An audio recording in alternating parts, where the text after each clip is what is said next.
الحمدللہ رب العالمین والصلاة والسلام علی سید المرسلین اما بعد۔ ایک بھائی سوال کرتے ہیں کہ نبی علیہ الصلاۃ والسلام زندہ ہیں یا وفات پا چکے ہیں؟ تو گزارش یہ ہے کہ اس بارے میں قرآن پاک کا عقیدہ برحق عقیدہ ہے۔ لوگوں کا اس مسئلے میں جو بھی موقف ہو، لیکن اللہ رب العزت کا عقیدہ، صحابہ کرام کا عقیدہ، نبی علیہ الصلاۃ والسلام کا عقیدہ، جناب ابوبکر صدیق رضی اللہ عنہ کا عقیدہ، ام المؤمنین عائشہ رضی اللہ تعالیٰ عنہا کا عقیدہ برحق عقیدہ ہے، اور وہ عقیدہ یہ ہے کہ نبی علیہ الصلاۃ والسلام فوت ہو چکے ہیں۔ اس کے دلائل میں سے پہلی دلیل سورہ زمر کی آیت نمبر 30 ہے، جس میں اللہ تعالیٰ فرماتے ہیں انک میت و انہم میتون۔ اردو جاننے والا ہر آدمی سمجھ سکتا ہے کہ اس آیت میں اللہ تعالیٰ نے میت کا لفظ بولا ہے، اور کس پہ بولا ہے؟ تمام انسانوں میں سے سب سے افضل، سب سے اعلیٰ، سب سے مقدس، سب سے محترم امام الانبیاء جناب محمد رسول اللہ صلی اللہ علیہ وسلم پہ اللہ تعالیٰ نے یہ لفظ استعمال کیا ہے۔ آیت کا معنی یہ ہے کہ اس میں کوئی شک و شبہ نہیں ہے کہ آپ فوت ہونے والے ہیں، آپ پہ وفات طاری ہونے والی ہے، وَإِنَّهُمْ مَيِّتُونَ، اور یہ کافر بھی فوت ہونے والے ہیں۔ میت کا جو لفظ اللہ تعالیٰ نے کافروں پہ بولا، اسی آیت میں وہی لفظ اللہ رب العزت نے اپنے نبی علیہ الصلاۃ والسلام پہ استعمال کیا، جس سے پتہ چلا کہ فوت ہونا کوئی توہین نہیں ہے، کوئی گستاخی نہیں ہے۔ اگر فوت ہونا گستاخی ہوتا، توہین ہوتا، تو اللہ رب العزت کبھی بھی نبی علیہ الصلاۃ والسلام کے لیے میت کا لفظ استعمال نہ فرماتے۔ ایسے ہی اللہ تعالیٰ فرماتے ہیں سورہ آل عمران میں آیت نمبر 144 میں نبی علیہ الصلاۃ والسلام کا تذکرہ کرتے ہوئے کہ أَفَإِن مَّاتَ أَوْ قُتِلَ انقلبتم علی اعقابکم، کہ اگر نبی علیہ الصلاۃ والسلام فوت ہو جائیں یا آپ قتل کر دیے جائیں، یعنی کہ شہادت کے مرتبے پہ فائز ہو جائیں، تو کیا تم لوگ دین چھوڑ کر اپنی ایڑیوں کے بال پھر جاؤ گے؟ تو ان دو آیتوں میں اللہ رب العزت نے آپ کے فوت ہونے کا ذکر کیا ہے۔ تیسرے نمبر پہ وہ آیت جو سب کے لیے ہے کہ کل نفس ذائقۃ الموت، کہ ہر نفس نے موت کا ذائقہ چکھنا ہے۔ اللہ نے یہاں پہ یہ نہیں کہا کہ کچھ لوگوں نے موت کا ذائقہ چکھنا ہے اور کچھ نے نہیں، اللہ نے کہا ہر نفس نے، اور اس میں انبیاء کرام علیہم الصلوۃ والسلام بھی داخل ہیں، اس میں اولیاء بھی داخل ہیں، اس میں مسلمان بھی داخل ہیں، اس میں کافر بھی داخل ہیں۔ تو اس لیے نبی علیہ الصلوۃ والسلام فوت ہو چکے ہیں، اور یہی صحابہ کرام کا عقیدہ تھا۔ اس بارے میں بخاری شریف کی احادیث دیکھی جا سکتی ہیں۔ مثال کے طور پہ حدیث نمبر 4452، 4453، 4454، ان احادیث کا خلاصہ یہ ہے کہ جب نبی علیہ الصلوۃ والسلام فوت ہوئے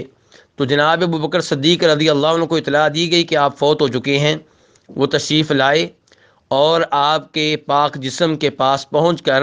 آپ کے چہرہ انور سے چادر اتاری، آپ کو بوسہ دیا، اور پھر کہا اللہ کی قسم اللہ رب العزت آپ کو 2 مرتبہ موت نہیں دے گا، یعنی کہ جو موت آنا تھی وہ آ چکی۔ ایسا نہیں ہے کہ آپ فوت نہ ہوئے ہوں اور آپ کو دوبارہ فوت کیا جائے گا، بلکہ جو فوت ہونا تھا وہ آپ ہو چکے، جو موت آنا تھی وہ آ چکی۔ یہاں پہ جناب صدیق رضی اللہ تعالیٰ عنہ نے صاف صاف آپ کے فوت ہونے کے بارے میں بتایا ہے۔ اس کے بعد جناب صدیق رضی اللہ تعالیٰ عنہ آپ کے ممبر پہ چڑھے اور مشہور و معروف خطبہ ارشاد فرمایا، جس میں یہ الفاظ کہے کہ من کان یعبد محمدا فإن محمدا قد مات، کہ جو عبادت کیا کرتا تھا محمد کی صلی اللہ علیہ وسلم تو وہ سن لے کہ محمد فوت ہو چکے ہیں صلی اللہ علیہ وسلم۔ یہاں پہ جناب صدیق نے مات کا لفظ استعمال کیا ہے، اور پھر کہا کہ وَمَنْ كَانَ يَعْبُدُ اللَّهَ فَإِنَّ اللَّهَ حَيٌّ لَا يَمُوتُ، اور جو اللہ کی عبادت کرتا تھا تو اللہ ہی وہ ذات ہیں جن کے اوپر کبھی موت نہیں آئے گی۔ تو یہ جناب صدیق کا عقیدہ ہے جو انہوں نے مسجد نبوی میں آپ کے ممبر پہ سب صحابہ کرام کے سامنے پیش کیا۔ اس موقع پہ جناب عمر فاروق رضی اللہ تعالیٰ عنہ آپ کو فوت شدہ ماننے سے انکاری تھے، لیکن جب جناب صدیق نے خطبہ ارشاد فرمایا اور اس خطبے میں وہ آیتیں پڑھیں جن آیتوں میں آپ کے فوت ہونے کا ذکر ہے، تو پھر وہ بھی مان گئے اور آپ کی موت کا یقین ہونے پہ اتنے غمزدہ ہوئے کہ زمین پہ گر پڑے۔ پھر آپ کو غسل دیا گیا، آپ کی قبر بنائی گئی، آپ کو دفن کیا گیا اور آپ کے اوپر مٹی ڈالی گئی، بلکہ صحابہ کرام نے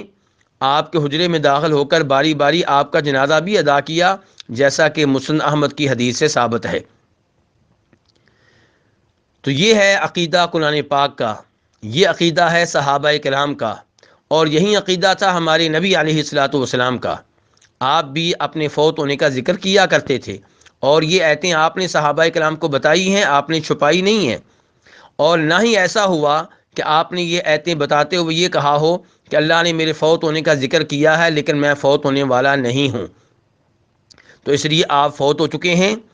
اور فوت ہونا کوئی توہین نہیں ہے، بلکہ فوت ہونے سے آپ کو شان ملی ہے، آپ کو مزید مقام ملا ہے، اپنے رب کے قریب ہونے کا مزید موقع ملا ہے۔ البتہ یہ بات درست ہے کہ آپ کو برزخ کی زندگی حاصل ہے، اور یہ زندگی سبھی کو ملتی ہے۔ جو بھی فوت ہوتے ہیں، فوت ہونے کے بعد قبر میں ان کو زندہ کیا جاتا ہے، ان کے جسم میں روح ڈال دی جاتی ہے، اور ان سے فرشتے سوال کرتے ہیں۔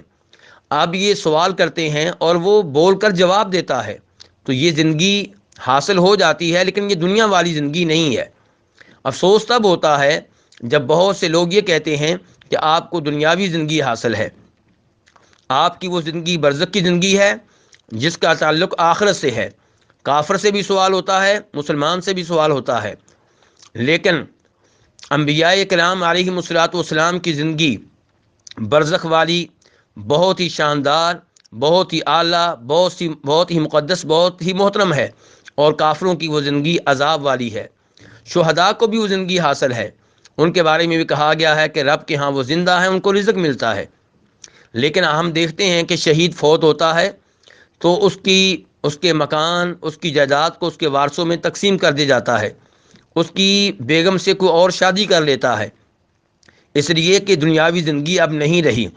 جب کہ اللہ کے ہاں اسے زندگی حاصل ہے، اور اس کا تعلق دنیا سے نہیں ہے، اس کا تعلق آخرت سے ہے۔ تو نبی علیہ الصلوۃ والسلام فوت ہو چکے ہیں، برزخی زندگی حاصل ہے، جیسے شہداء کو حاصل ہے، جیسے عام مومنوں کو حاصل ہے۔ عام مومنوں کے بارے میں بھی ابن حبان کی حدیث ہے کہ مومن سے جب فرشتے سوال کرتے ہیں، وہ کہتا ہے مجھے نماز پڑھنے دو، تو جواب آتا ہے کہ تمہیں نماز پڑھنے کا موقع دیا جائے گا۔ تو عام مومن بھی وہاں نماز پڑھتا ہے، لیکن بار بار میں یہ جملہ دہرا رہا ہوں کہ دنیا والی زندگی نہیں ہے، اور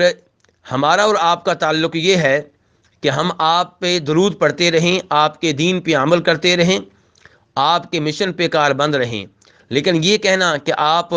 دنیا میں موجود ہیں، حاضر ناظر ہیں، آتے جاتے ہیں، لوگوں کو دیکھ رہے ہیں، تو یہ سب عقائد غلط ہیں، قرآن و حدیث کے خلاف ہیں۔